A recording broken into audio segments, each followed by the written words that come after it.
SundayPyjamas. Well, have you used Zencaster before? Or this is your first time? No, I've used it. Actually, I'm pretty sure I've used it before, but not like I haven't seen all the stuff at the bottom and whatnot. It's pretty cool, actually. Yeah. These different tools that are designed specifically for podcast recording. Yeah. They're pretty good. Makes the whole process really easy. It's very fascinating, if you ask me. Is it a subscription model you have to buy, or? Yeah. But if you start buying everything on subscription, you end up paying a lot of money for all the different tools. I know. I think that's how they get you. It's like the monthly looks less daunting than the buying something outright. Yeah, and sometimes you just end up paying for something which you're not even using because you forget. Yeah, that happens a lot too. I'm trying to think of something where I was like, why is this a subscription? Oh yeah, I don't know if there's anything like this in India, but at least in New York, there are these things called meat shares that you can get. So you pay a subscription basically to get meat from like a local farm, and they deliver it to you like every month or however often you want it. And like, so even your food can be on a subscription plan. I have lived in New York and Dallas and New Jersey. And okay. And the one thing I found very fascinating is that you can also pay for your Six Flags on a monthly subscription. Yes, you can. Which I was paying, by the way, when I was there. So that's how I know. Well, I mean, if it was a good deal, it's a good deal, man. If you're like, if I was closer to Six Flags, I would totally consider doing that. Yeah. I went to Six Flags for the first time a couple of years ago, the one in New Jersey. That's exactly where we went. And it was great. Yeah. I'm not much of a roller coaster person, but I'm happy to say that I went on, I think, every single one there, except for like that Joker one that was at the back of the park, just because I don't think we had time to do that. But that's actually the Joker one was the first one we went to, and then Superman, Green Lantern, all those one. Yeah, those were so good, all of them. Happy to go back again. The Kingda Ka, I think I'll probably go on that one or two more times, but yeah, I'm good after that. That's the one where they shoot you fast and then you go straight up and then you just come straight down. I think subscription business models is something we can discuss actually, because as you mentioned that you can also buy food on subscription, and there is also this, I would say, a new trend where you can buy now and pay later, which is essentially like a micro loan. It is. It's a subscription. So yeah, we can probably discuss that as well. Okay, I don't know if I'll be able to give anything other than like a cursory opinion on it, at least on that aspect of it. So yeah, because I've definitely done buy now. I did that on my phone. My phone was like $600, and I was like, I don't want to pay all that right now. Yeah. Actually, no. I have actually strategic reasons as to why I would do that, so I can provide thoughts that are above just an opinion, I guess. But so the phone, I would say, still makes sense, but grocery and coffee, like you can buy for coffee now and pay for it in an EMI. I mean, that's a bit too much. It blows my mind where we have come to. Just to stimulate, to encourage the consumer it's like the thing with like the rent when they defer the rent during COVID. Yeah. Like it's not like people save money. So like when you not make someone pay their bills, it's not like they're saving that money to pay their bills later. They're just spending that money and then getting deeper in debt. Yeah. So it's like it's not really helpful in the long run, I think. Yeah. Well, first of all, Michael, I would like to thank you for spending the time. I think the first time we had like a small discussion, we talked about a couple of things, and I think since then I've been thinking a lot because you asked for a list of books that you could be reading on Thomas Sowell. So when I was trying to read some of them, just to I would say bring my best Thomas Sowell insights on the table, to the point where if you check out I don't know if you can see it, but the wallpaper on my phone, it says only trade-offs. Only trade-offs. That's a good one. Yeah. So yeah. First of all, welcome to the show. Yeah, Prathamesh, thank you so much for having me. Appreciate it. So you and Nick are trying to build, or I think you're already halfway through, or you started building a fund called Infinitary Fund. Yes. Which is a quant fund, which I think we touched upon a little bit in our last conversation, which I would like to go deeper into. And apart from that, you also are into SaaS consulting. But before we get to the fun part, maybe you could give us some insights as to how did you get into economics and mathematics? Were you always into it when you were in school? Or this is something you picked up in college? Or or you saw someone when you were growing up who was into all of this? How did that come about? Yeah, so I can trace the origin a little bit, but essentially, I became interested in it when I was, I'd say, halfway through my high school experience.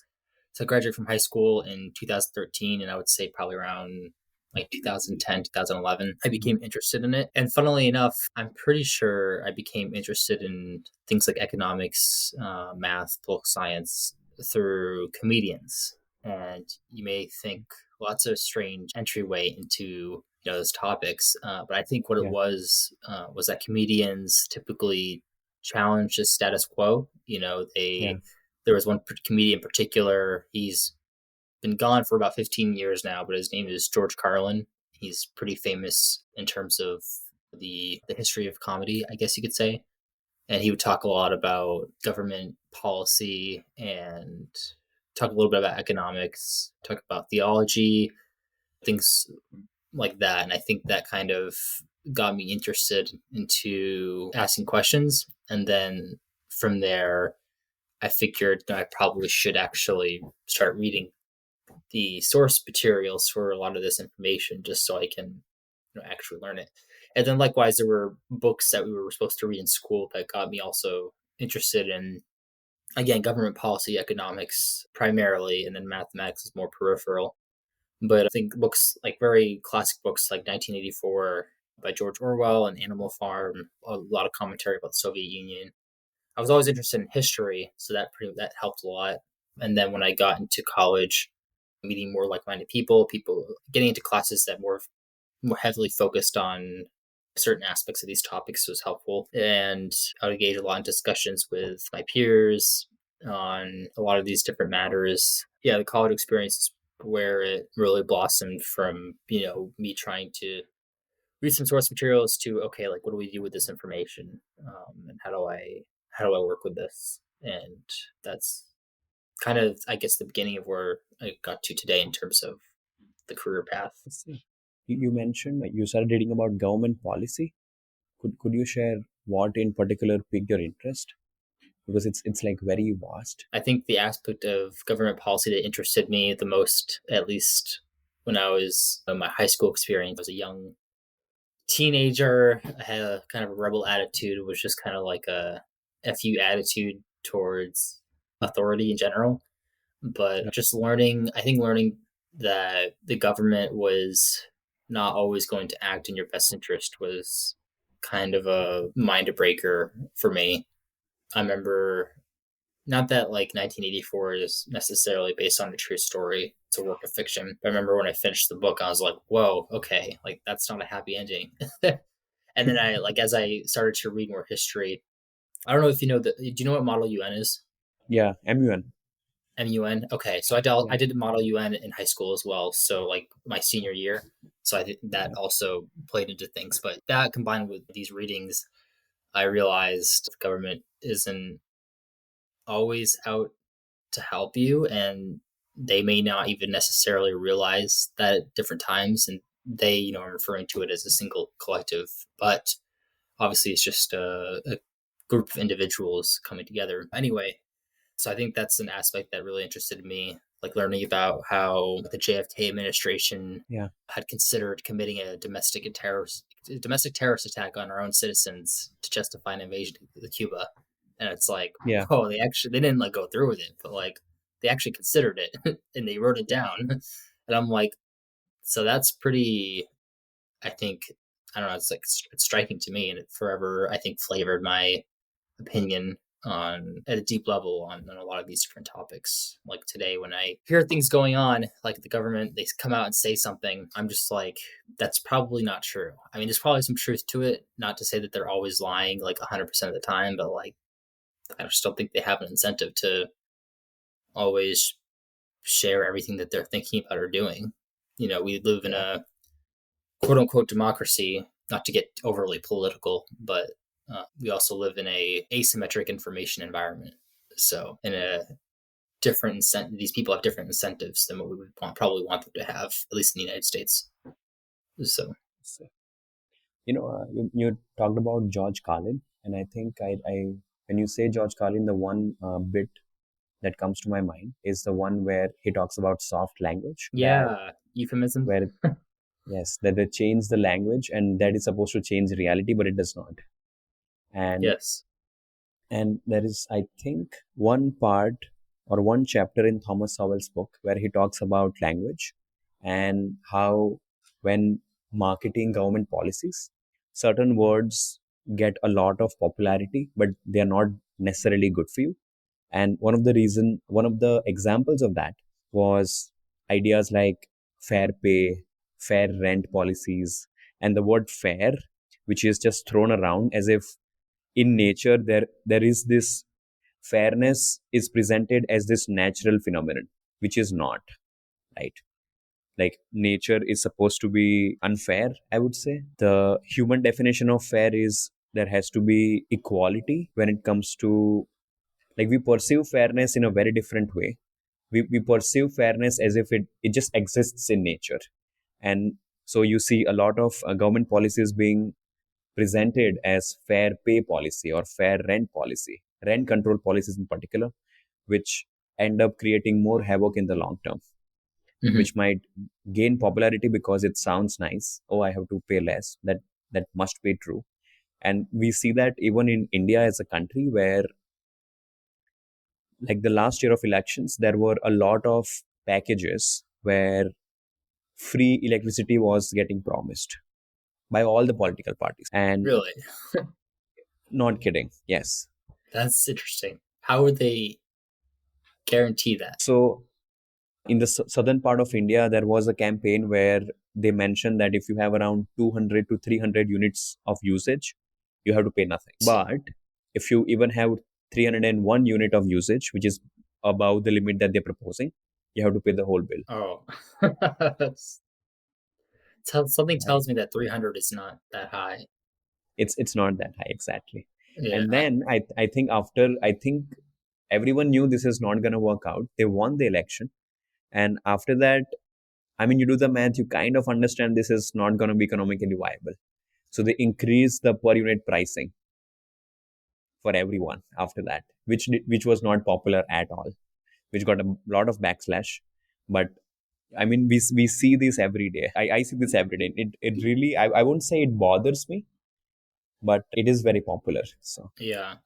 So what, they just passed it immediately, like that policy on electricity? And like I wonder, that's a good example of a policy we could ask, like why did they bother to pass that? Because at the end of the day, when we policies are never perfect. I yeah, also sometimes think sometimes like perplexes me as to like why governments make certain decisions. And then I usually come back to like, okay, well, I don't think they're incompetent. Like, I don't think yeah, government officials by and far are incompetent because they're probably. I mean, there's obviously a little bit of like legacy hires, quote unquote, as you will, like get in there, like the Kennedys or and whatnot. yeah, But I think most people who get in there are probably fairly high functioning people, and they're yeah, well read. A lot of them are lawyers. There's a good chunk of people, at least in the U.S. Congress, that are come from a technical background. Some people were entrepreneurs. So that leads me to my next question: is like, okay, well then, did they just not care? So it's either one or two options: either they're incompetent or they just don't care. I think that's what it comes down to. I don't want to be cynical, but I almost wonder if it's probably a mix of the two. Because again, not all these people are economists, but at the same time, like I think there is all a good amount of conflict of interest probably that's going yeah, on. Like yeah, when we again look at least like the U.S. system of government, we have at least transparency where we can see like what stocks like Congress people are buying. But like during COVID, it's like they're all loading up on biopharmaceutical, and like that's definitely a conflict of interest. Like I run a fund, like I'm not allowed to personally invest. Like, I don't no, I'm pretty sure you can't, or at least I can't invest in a way where I wouldn't do the same thing for my clients. Like, I basically can't do what's not best. I can't invest in such a way on my yeah, own if I don't think that that's the best way to invest for my clients. So if I buy a certain portfolio for my clients and then I go out and say, okay, well, I think like Tesla's going to yield me a higher return and do that on my yeah, own, when yeah. I didn't do it for my customers, and that's a big no no I to the see. SEC. And so I just don't understand why we allow our government to do so. Well, not that we allow them, because I think there's only so much choice you have, but there's a degree of conflicts embedded within the system where it's like, of course, they're human, they're not Yeah, perfect, they're not gonna always make the best decisions for people that they can't see nor are never going to meet. At yeah, that point, I think there's a famous quote. I can't remember who said it, so maybe you can help me out. I don't know if you've heard this, but it's like, I can't remember exactly how it goes, but it's like the death of like one or two people is a tragedy, but the death of 100 is like a statistic or something like oh that. yeah, yeah, yeah, So at that point, when you're making policy for hundreds of millions of people, or in India's case, billion plus, how yeah, much can you yeah. really connect and sympathize with, that quantity of people? It's like you can't. So Yeah, I was actually talking to a lot of researchers as well who were like researchers in India, and their job was to take the data that has already been collected and come up with conclusions as to what is really happening. And so we are having this 20-minute call, and then I asked, so how do you validate the data? Like, do you know if it's true or not? Because there is a very big debate going on that all the global indexes, where they rank countries on the basis of happiness, they rank countries on the basis of, so there is a very big debate going on that the data that is used by all these agencies is very, I won't say biased, but there is no way that the people who are making the report with a team of, let's say, 50, 100 people can actually validate each and every data point that they are putting in the report. Does that make sense? yes, there's Because a degree of assumptions that you have to exactly. build So it, build if, in. if they are trying to rate, let's say, 150 countries on a report, I don't know how much work that is to validate each and every data point, It's a right? lot of work. It's a lot of work, right? Yeah. Yeah, So I asked them, like, do you do that? And their very simple answer was, yeah, that's not our job, which is fine. I completely understand it. So my natural next question was, do you worry that a lot of times the data you are getting might just be faulty? And they went, that's not our job, which yeah, makes sense, but it makes me uncomfortable, if you know what I'm saying. yes, yeah, because Yes. yeah, there's a degree of trust that we have to put into our government officials and agencies to produce Yeah. quality data.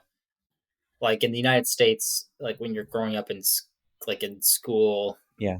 or even outside of school, but like government data is considered like the highest quality data, which I don't really know how that happened. I'm not saying it's wrong, but it's a very strange concept when you think about it, like, or a strange position when you think about it, because that hasn't been the case for any country for most. Like, there's just so many instances you can find that are public of Yeah. like just countries making enormous claims, falsifying data that actually have profound consequences for the population. I think of many examples. One example actually that was coming out about 10, 15 years ago was the Yeah. whole thing about WMDs in Iraq. Like the Mm-hmm. reason why the United States chose to invade Iraq. Part of the reason was because of WMDs, and it turns out that that was not only not true, but there Yeah. was an effort to basically bend the truth to make it seem like it was true for public perception. And Wow. it's like, okay, so that probably cost the country a couple of $1 trillion in money, Yeah. right? So yeah, I don't know. There's so many examples, and I sometimes wonder for both sides. I don't think it's just one side, at least in our situation in the United States. But we have the Democrats versus Republicans. For like the last 8 years, it's been like an MMA fight. It feels like every week, and the other side saying that you shouldn't trust those other people over there. But it's like, Yeah. well, we have a history of like we can see where the truth was bent. It's like, so why would either side take their own people's word for it in terms of like the government officials they're voting for? It's a pretty bizarre phenomenon. People have short memories. That's why. Yeah. Very Yeah, short, pretty actually. bizarre. So, I would say the government policy bit also interests me a lot, because I would say the environment that you guys are operating in right now, I see, I would say the investing environment in US as very, very well run. It's very regulated. So yes, sometimes things do go wrong, But I have what I have understood is that the system is very self-healing. It figures out that okay, we are doing things wrong on a consistent basis, and it goes back to trying to maintain its sanctity, which I think we all are noticing with the interest rates going up right now. Yeah. So, do you think you can somehow share how you see the environment right now? Because you are trying to build a fund, and we are also seeing I would say it's too many headlines about the interest rates. So, if you could share, like, okay, what is actually going on and how it, let's say, impact your operations and, everybody else around You mean in terms of the economy or the regulatory environment? the regulatory environment. Okay, and that you mean also the interest rates included in that regulatory environment. Is that right? Yes, yes, Okay. Yeah, I think, well, I should start by saying I think the regulatory environment for the finance industries, it's probably the most, if not like one of the top most like regulated environments in the United States for good reason. There's like fraud everywhere. I can't remember what show this is, but there's like a show where you can just like see like fund manager after fund manager, American American greed. That's what it is, and you can just yeah, see like the sheer quantity of people who like just break the rules just to get a couple extra $1 million. Hey, you hear their testimonies, and they're just like, yeah, like someone invested tens of millions in my fund, and I just took it, and I thought it was okay at the time. And yeah, it's like, it's just hearing these people, it's kind of wild. But either way, so the environment is probably strictest to the point where I can find very few things. Like if you read the laws like you have as someone who is going to be like an investment advisor, for instance, the consequences for breaking those rules are probably more harsh than almost anything I could probably do in the United States. Like I have a joke with my business partner. It's like, I could go out and murder someone in cold blood and might get a softer sentence than if you embezzling commit money. financial fraud. Yeah, Yeah, I commit financial fraud, which isn't actually exactly true. But don't quote me on that. But it's yeah, the consequences are quite severe. And so, in terms of the way interest rates are going, I see that as something. I personally see that as something that's necessary. I think the rates have been too low for too long, and I think that has created a scenario where, well, when we look at 2008 crisis, the rates are essentially a response to 2008 crisis, and you could see the yeah. policy for the last 15 years as an extension of that. Some people actually argue that we were never really out of the 2008 recession like yet, but that whole event could be construed and chalked up as a situation of moral hazard where you had parties Mm-hmm. that didn't have the incentives to act in the best interest of the public and thus create a problem for everyone. And I think we have not like a similar situation in the outcome, but a similar situation in the environment in the last Mm-hmm. 10, 15 years post 2008 with the way interest rates have been. The Mm-hmm. reason why I say that is because money has been so cheap where I think it Yeah. has allocated a lot of resources to investments that may not have been the most efficient investments. A lot of companies over the last 10 years in particular have existed and went to IPO that in a normal interest rate environment probably would never have existed in the first place. And then they implode. A lot of all the companies that have been coming into the S&P 500, for example, Yeah. or maybe not the S&P 500, but there's a lot of companies that come into the mid to large cap space in the United States that don't have profitability. They don't have strong financial metrics, and somehow they're able to survive and get listed onto a major exchange. And then a lot of times they implode. Something happens where you find out the public finds out that something was severely wrong. Like WeWork is a classic example. Yeah. Are you familiar with their story? Yeah. Yeah. Okay, so not that every company I'm referring to is like WeWork, but in terms of the long term, how I view long term viability of these companies is, I would guess, a similar situation. But anyway, so interest rates are probably getting to a point where I would think that it promote a healthy environment. I just bought a house last year with my family, and I know a lot of people in my cohort, my age cohort, that are also trying to buy houses, and they're worried about the interest rates.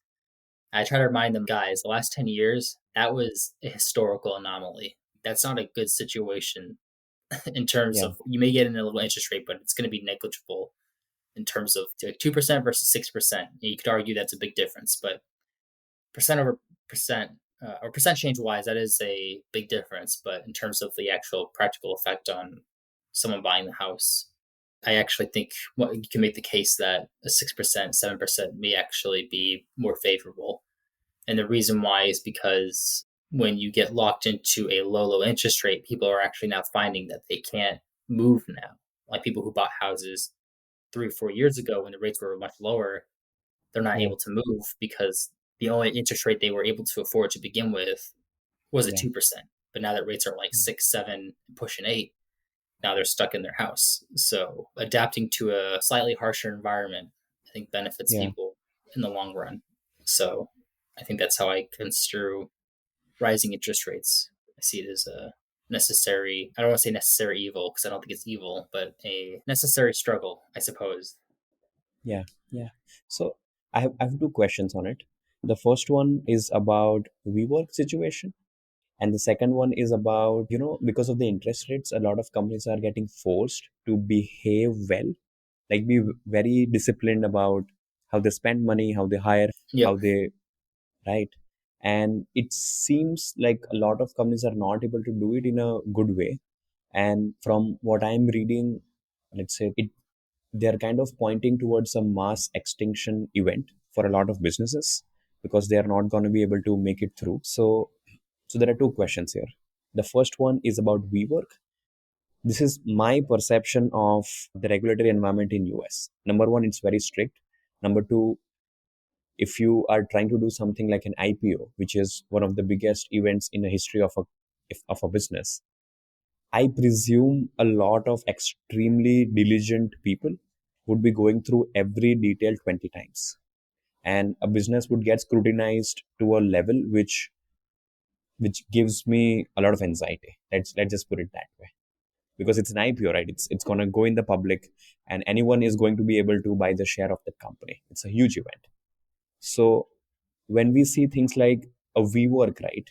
Just being able to, I don't know exactly how they pulled it off or what went down. The question is, how does something like that even happen when there are so many people and extremely competent analysts and lawyers and bankers and people in the regulatory department who are going through all this documentation, everything that a company is supposed to submit to the department before they go IPO? How does such an event even happen if there are so many people involved in making sure this does not happen? Is like what do you think it is? Human error? Yeah, no, well, it goes back to what we were saying in the beginning of the conversation about Yeah, validation, where I think there's an implicit level of trust that we give our institutions that may be undue. And the reason why I say that is because personal opinion, I don't have like, well, I guess I could say I have data to back it up because I have like, you can just observe it in history, yeah, like this happening countless times, but even in recent history. But it does not seem that difficult to falsify data. Right? It just doesn't. You can have people looking at your books, but like everything is digital on paper. Like we don't use like physical cash anymore necessarily. You might have like banking statements that might corroborate or whatever, but I don't know. I just get the impression that if I were to like make a report saying I would like, not that I would ever do this, but I'm just saying like the simplicity of it. Like if I were to make a report and say like our returns were X when they were actually like Y, which would make my returns higher, like I would think that it actually would take quite a long time for the right people to find out about that unless something drastic, like unless my firm imploded. A lot of times when you see companies fail like very dramatically like that, that's when they yeah, actually find out that things are wrong. And it's because like nobody looks at something unless something looks wrong.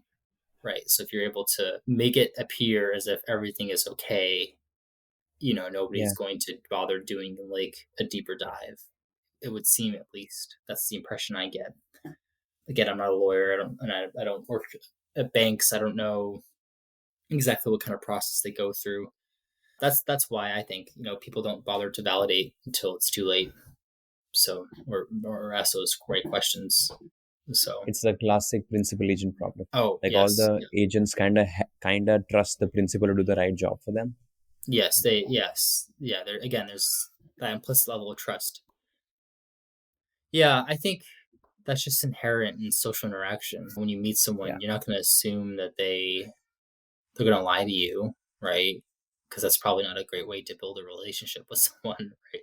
yeah, But it's true. But in any kind of relationship, the likelihood of someone lying to you at yeah, least once throughout the relationship is probably going to be, I don't want to say 100%, but well, I will.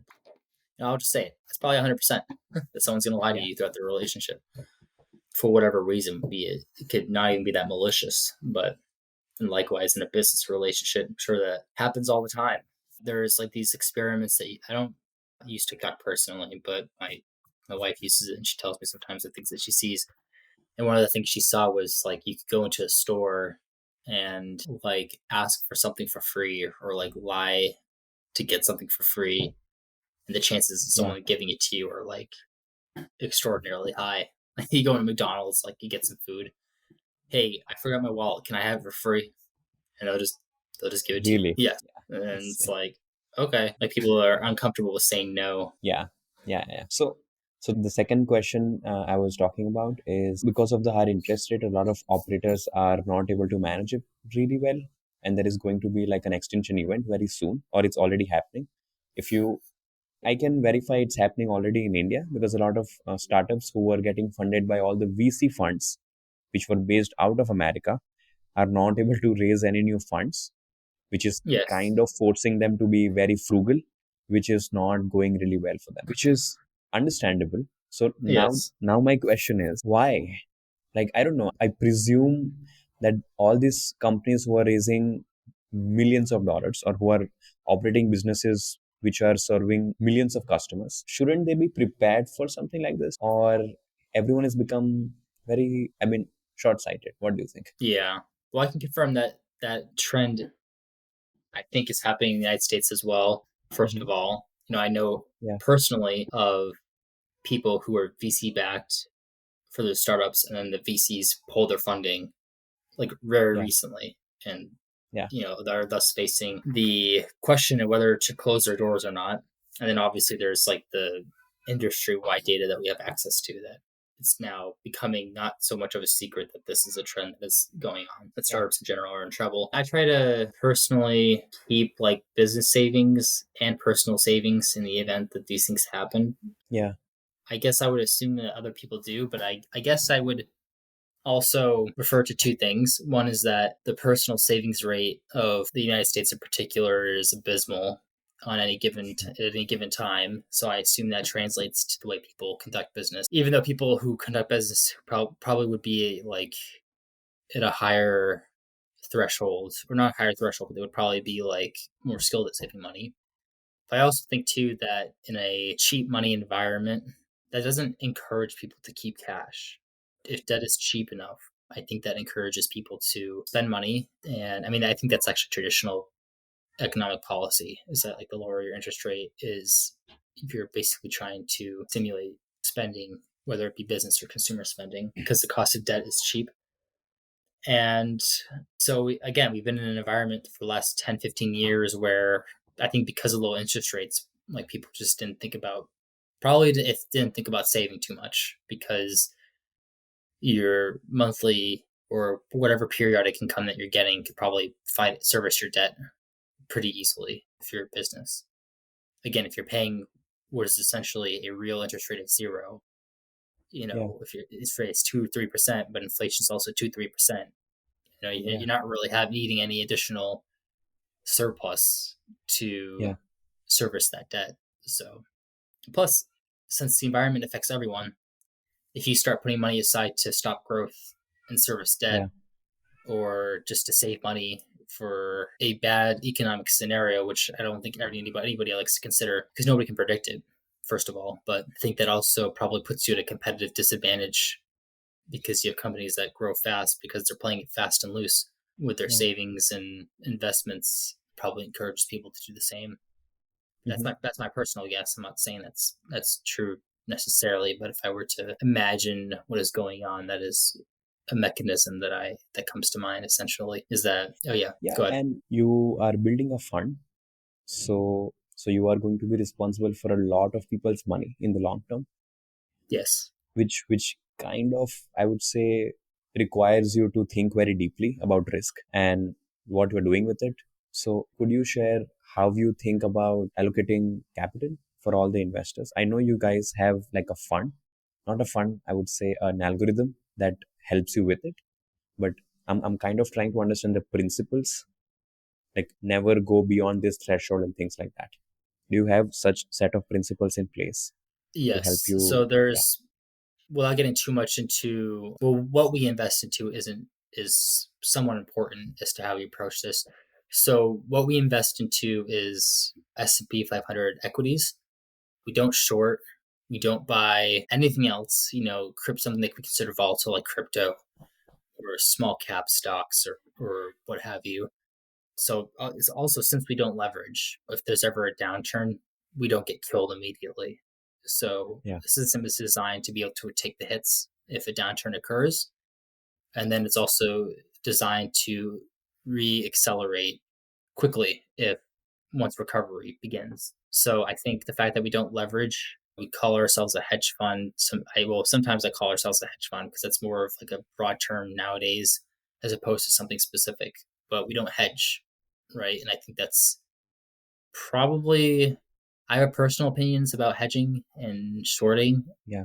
and they are that I am not completely convinced that they are always appropriate, and obviously that they're not always appropriate, but like I'm not convinced that they're by and far a good strategy to implement. Like when people long short equities at the same time, I think that opens you up to a lot of risk, it would seem. And then I think what's common for a fund is once they start blowing up, not blowing up as in going under, I mean like getting very large, I think that seems Yeah. to encourage them to leverage more. So I think as we grow more, I think it's important that we stick to our principles and our convictions as to what our investment philosophy is and not get greedy as once we start seeing things once we start adding zeros to everything, people's mind get affected by that, keeping our mental health and keeping our wits about us when those things happen, trying to remain as emotionless as possible when looking at our clients' money. I think that's like super important in the Yeah. long run because that means we don't react emotionally and it doesn't open us up to mistakes or minimizes mistakes in the long run. So if we do have any mistakes, they're of the intellectual nature, and those can be more easily corrected than the emotional mistakes. So yeah, that's I think that's what I would say about that. Are there like specific mental models that you use to analyze the decision you are making? Yeah, so our model will recommend 5 stocks for any given allocation. And so we have applied additional checks on top of that, just so we don't take it at face value. And that includes performing a fundamental analysis usually on each individual stock, because no model is perfect. Not all information is obviously not all information is present at any given data point. So you have to go outside of the model to find additional information to evaluate it. So a lot of what we look for is just within the additional check is just to make sure that there's nothing immediately obvious going on with the company that would indicate an impending like bankruptcy situation or even like I guess that would be the main thing. This is like we're just looking out for bankruptcy risk. And then on top of that, we try not to view like the intraday volatility because we invest for the long term. We invest over a year long period. So when we buy Mm. things, we hold on to it for at least a year and then that's when we sell it. Naturally, there are going to be swings throughout the year, Yeah. especially when you're in the S&P 500 space, and especially when we're in a situation like the current economic environment that we're in, it's going to be a lot of volatility.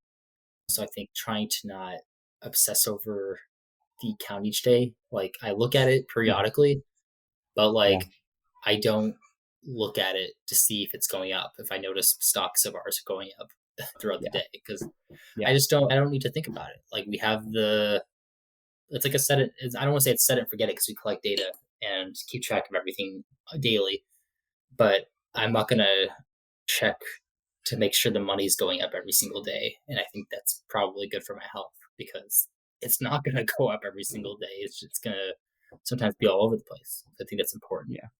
as well. So trying to not take unreasonable emotional stances.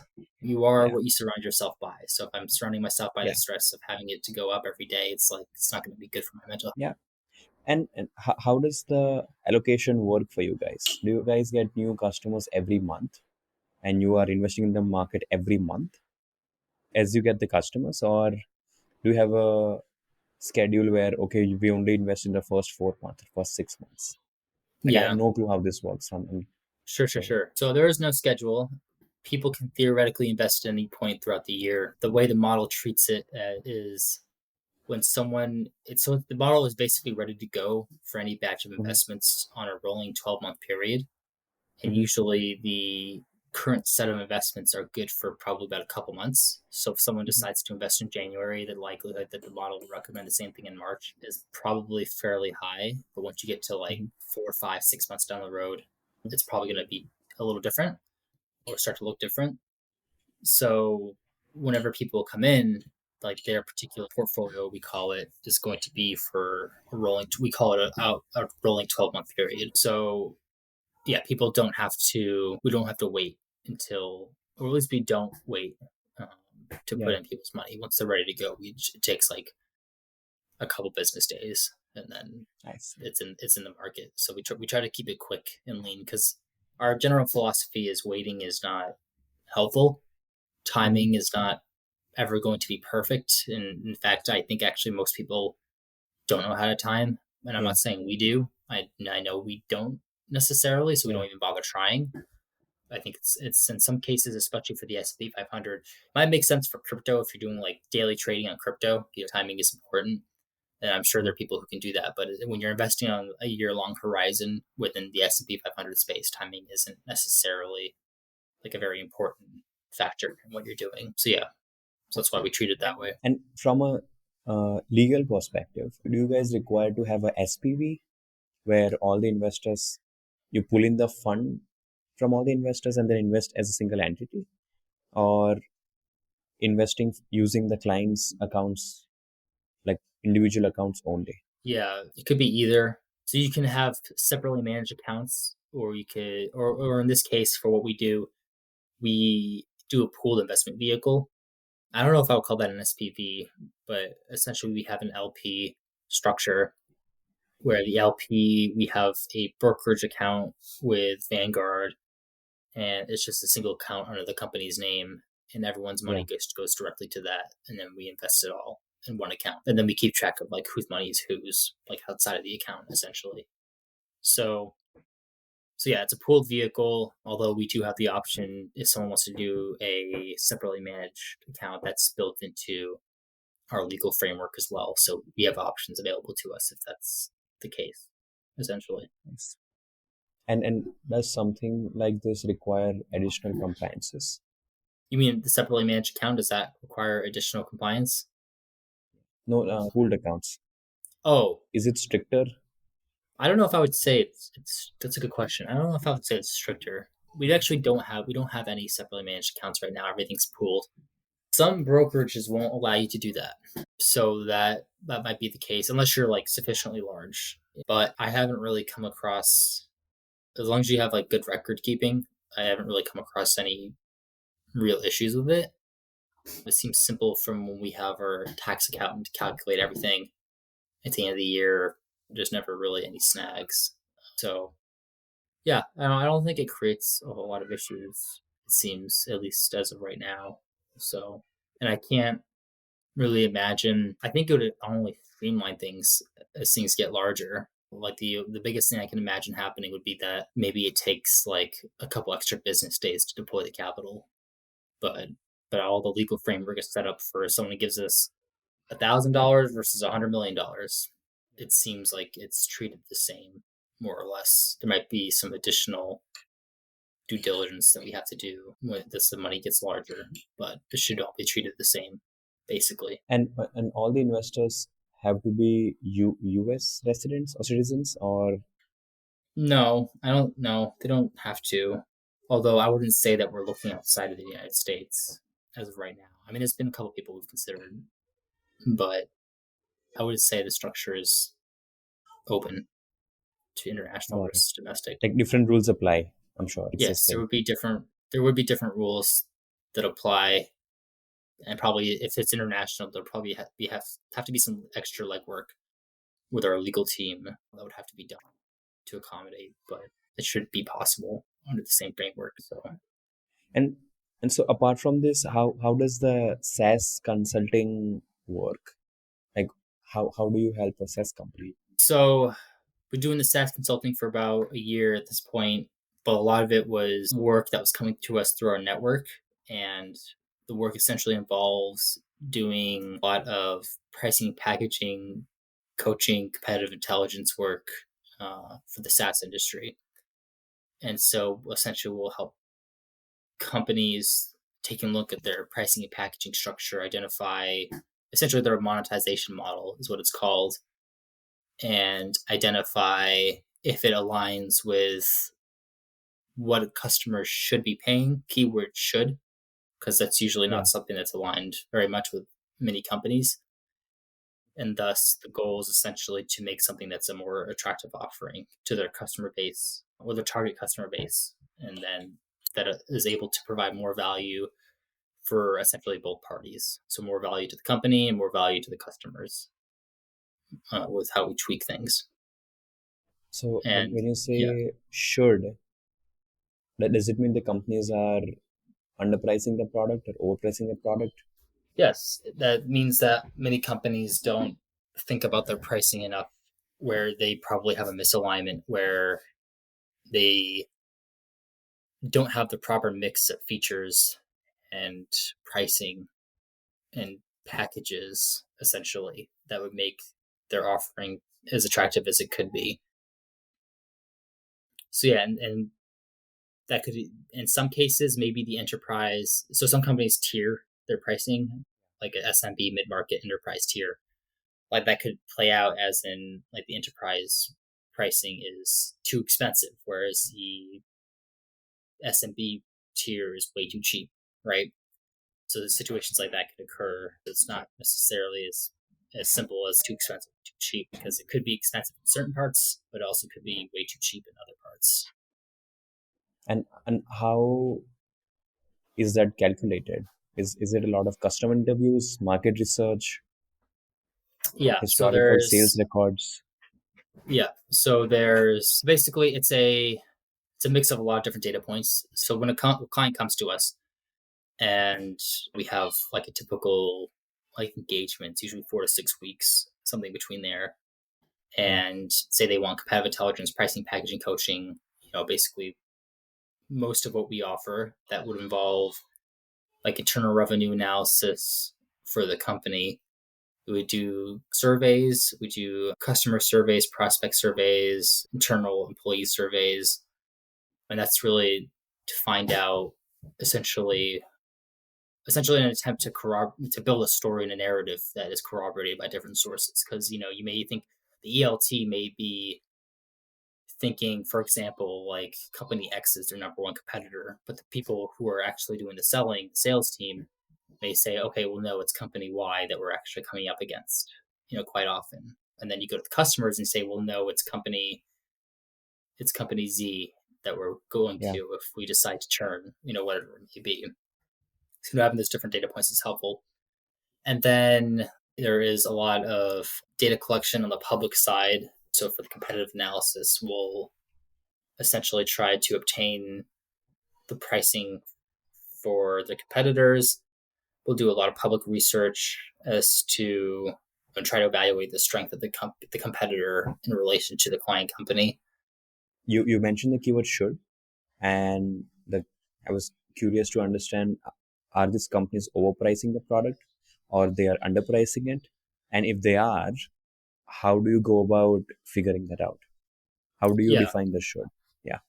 Yeah. So the main thing essentially that we're looking for when we take on a client is we're essentially trying to evaluate, like, I guess you could say, the value of the product, and not necessarily value in the sense of, just in a dollar amount that we're giving, that we're pricing for the consumer or Yeah, the business, because we do a lot of B2B business work or big B2B work, but we also are essentially trying to figure out, what is the actual subjective and objective value that we're providing, you know, the customers of our client essentially. So, is that time saved? Is that peace of mind? Is that could also be dollars? Are they saving money, through the yeah, product? If so, how much money? And that usually comes in, the way we're able to derive that information is through a variety of methods. So essentially, it's usually in a agglomeration of survey work and interviews. So we survey their current customers, some of their current customers. We survey the employees of the firm. We may survey prospective customers. Again, trying to figure out all the different data points. What is, I guess, going back to our earlier conversation, the source of truth. So for what yeah, is going on with their product, we know what do customers actually think about the product. We look at reviews. We do internal data analysis. We look at, you know, common figures such as, what are the churn numbers? Where does the company want to be in 2-3 years? What's been going on the past 2 or 3 years for the company in terms of the financials. Again, trying to figure out like where are the issues that are happening. And then we also do a lot of competitive intelligence to mix that into everything.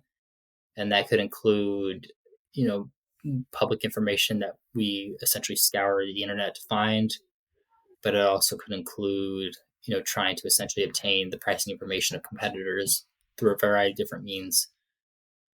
But essentially, at the end of the day, we put all this information together, and it's essentially able to tell us, what is the customer currently valuing out of your product? What are the misses and the pain points?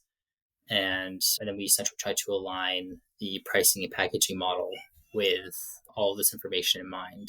And then hopefully that could result in cheaper prices for some people. That could result in more expensive prices for other people. But essentially, in the long run, it's supposed to be a more efficient pricing model that yeah, in the long run, obviously, will hopefully make the company more money, but also would be something that is maybe easier for the customer to understand. Maybe it doesn't. Maybe the customer feels like they're being nickel and dimed, and we're trying to correct that. Trying to solve different problems on that end to make the process better and provide more value to the customer as well. During the buying process and during the process in which they hold the product, essentially. So, Mhm. Do you think by doing this exercise, it's easier for guys to value the SaaS company from a valuation perspective, from an investor perspective, or you don't um, think about that at all? well, I would say, yeah, I could. I don't usually think about it in terms of that. I mean, we Hmm. can also provide like due diligence services where we would put that hat on. So actually, no, I mean, I guess it's not true. So if I'm doing this work, I sometimes come across companies where I'm like, huh, if I had the ability, I would totally invest in this company. This company seems like a solid company to. It's clear that they're an industry leader, right? Or I might think that about their competitors, where I'm looking at their competitors, right? Yeah, I could be like, well, this guy's in trouble. We'll let them know that. But also, I mean, they probably, most of the time, the companies know where they stand. But yeah, sometimes I look at competitors. And I'm like, well, this seems like also a solid company that I would probably go investor. after if I was in a different role. So yeah, sometimes I can't help but think that, but I'm not going into it with that mindset when I do this specific aspect of the work. So Is it something that you guys ever think about? Probably getting into like VC or angel or private equity for that matter, which are very different things. I know, but I'm just because you no, deal in the no, public yeah, markets right now. This is yeah, yeah. I mean, the official answer for that is probably not. mm, Like, as far as the fund goes, I mean, the fund has a specific mission, yeah, and buying pieces of private companies just isn't part of that mission. So if we were going to bother doing that, we'd probably just do something else entirely, or make something else entirely for that. So I want to ask you about public and private markets because you primarily only operate in the public markets. So how do you think about how things are going on in the private markets right now? We definitely talked about because of the interest rate, the as they call it, the VC winter is here, and we can see it. Do you think about that at all? Does it fascinate you how that part of the industry operates? Yes, a lot of the people I interact with are in the private markets. So again, I hear a lot of Hmm. information about how things are going on their end that is indicative of a larger economic environment. So that's pretty interesting. I mean, the thing to remember too is like we have this term public private markets. And I know like public meaning, Post IPO. yeah, like if you can buy the company's stock or not, like as a public individual or entity. But it's most of the time, it's if not all the time, it's always they're all private companies anyway. In a sense, they're not. Yeah, I think about it from like private public as in like it's not public being a government entity government versus entity. Got it. Yeah, yeah. So in some ways, there are two sides of the same coin. The way I look at it, companies that you can buy the stock for versus like quote unquote private companies that you can't. So yeah. things that are happening on either side, I guess I think I view that as something that would be indicative of both aspects of the markets essentially. So Yeah. I don't view them as mutually exclusive. I guess that's what I'm saying. So if something happens in the private, quote unquote, private markets, it's probably already impacted or is going to impact the public markets essentially. And I think so. Imagine you have a family office who wants to invest with you guys, and they're also have been investing in the private markets for a very long time. So the thing that I would say fascinates me quite a lot of times is when you are a capital allocator, you kind of see what you are into. You try to understand what is your competence and what things excite you. So do you interact with allocators who deal in both private and public? So usually the people who do like a mix of a bunch of different things are usually the Mhm. companies that are extraordinarily large. But it's my experience that most of the time investors, whether they're office or an individual, are usually going to have like a very specific thing that they invest into, and they're not going to really venture much outside of that. And I can understand that because you don't have time to learn everything. Yeah, So in some ways, you have to specialize and kind of stick with it. It's not really efficient to like if you're. I mean, you could do this if you want to, but if you're like I don't know what's a good example. Okay, so let me put it this way. yeah, At a certain point, so I own a home. At a certain point, is it worth it for me to learn how to do my own landscaping? Or is it worth it for me to hire someone to do that? Right? We have that right, classic specialization problem within economics. At a certain point, like the marginal benefit of me learning to do those things is yeah, probably like I may like cut my grass, but if like I want to design like a flower bed and like figure out what plant to put in there, it's yeah, probably not worth it for me to like figure that out. Either yeah, I don't do it or I just hire someone to do it. And likewise with things with like the plumbing, like I can replace a toilet, but if I have to make some on and off switches like in my plumbing, like it's yeah, not worth my time to figure that out. And likewise with companies and individuals who specialize in certain investments, they could probably if they wanted to, but how like what's the opportunity cost for taking that time to learn something doing that that. they yet to do that. So that's how I look at it. What if an individual is an LP and who is subscribed to funds just like yours, probably also subscribed to a fund which, there are a lot of rolling funds who are doing private equity now, where you invest like $10,000 every quarter and as an LP, and the fund invest in all the startups. Do you find individuals like this who probably are an LP in a private fund and also like a public fund, just like yourself. Oh, yes. Yeah, usually like the individuals I meet, Yeah, they are they usually have like a large variety of things that they buy into, and they're like, okay, I'll try this, see how this goes. I have people in the fund who, we're not their only investment. They have yeah, Some of them have traditional 401ks, and they have some crypto on the side, and then they put some money yeah. into my fund. So people like I notice people like to mix and match, do a little bit on their own, and then maybe outsource the rest of it. And So what are your views on that? So okay, let me be more specific. What are your views on diversification versus going all in into something that you really trust or you believe in or you understand? I think diversification for the sake of diversification is a failed strategy. Strategy. Yeah. Yeah. I mean, if it's part of the strategy for a reason, then that's Yeah. one thing. But if you're doing it just because that's like quote unquote what you're supposed to do, I think Yeah. that has proven to be not a sustainable process, because there is a benefit to making very concentrated bets in the market.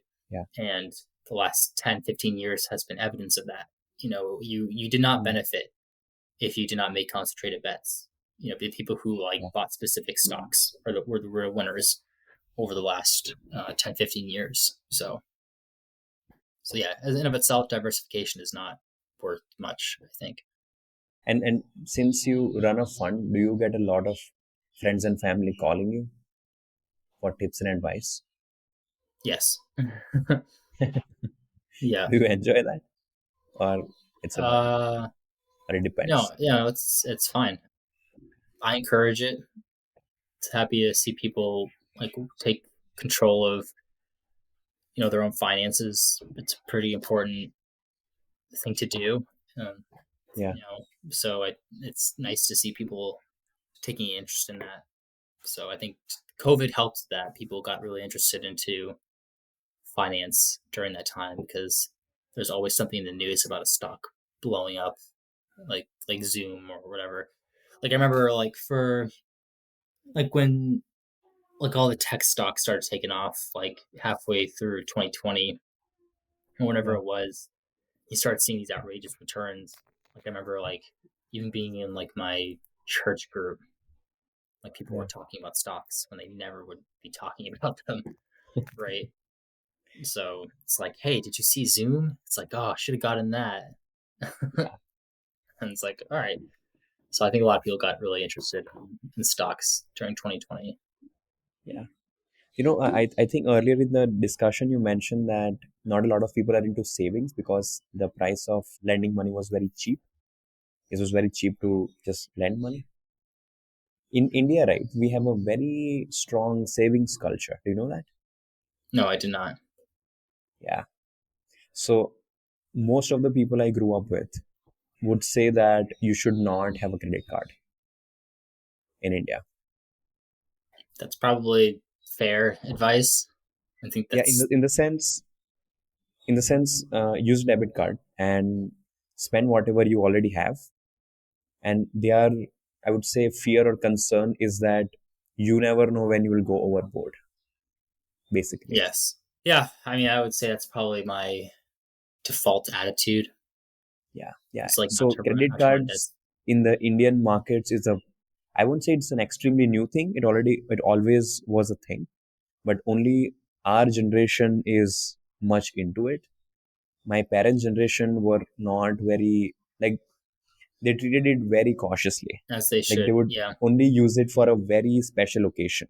It was like a Christmas party for them. It was not like a weekend hangout spot with your friends kind of a thing. Yeah. Yes. I use my credit card for basically everything. Yeah. Me too. But yeah, But yeah. so but Yeah. that's because I get the points and I get the cash back. So Yeah. Yeah. but I pay it off each month. So it's just like what I used to pay my expenses. Yeah, no, I mean I also know a lot of people who didn't understand credit cards, and they racked up like tens of thousands of dollars of credit card debt. Yeah, yeah, So yeah, there's it comes with financial literacy, probably. So it sounds like yeah. people in India were more keenly aware of how debt impacts them on the consumer side than Afraid actually. I yeah. would call it fear more than aware. I think it was fear. Okay. Okay, yeah. Yeah, like in a lot of sense, like the contracts and the hidden charges, and it's very overwhelming if you are not into it. If you're just Yeah. someone who does a job and who just wants to live a normal life, getting started with finance can be really overwhelming. That's why most people like don't think about it. Yeah, which I think So is also very scary. Yeah, yes, it is. yeah, That's just how people are. I try not to. People are smart creatures, but they also are. They don't like being uncomfortable, and money. yeah. A lot of times, thinking about money can be very uncomfortable. So Do you think it's money that makes people uncomfortable, or it's the idea that whenever you have to think about money, you kind of have to think long term and think about all these events that might take place, might not take place, and actually confront the reality of things? Or what do you think it is?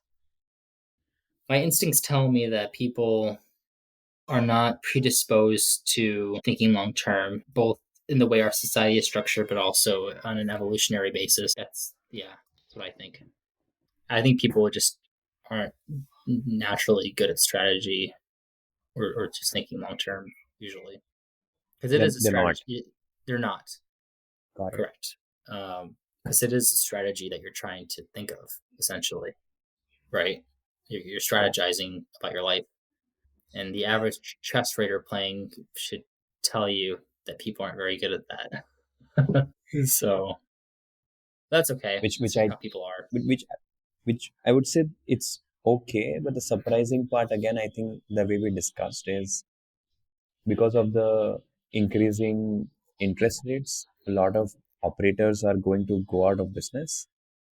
So Yes. again, as I mentioned, I assume that they must be good with strategy or they must be prepared for anything that comes. But as No. I'm very surprised and I'm learning that most people are not, even the operators. Yeah. Some people are.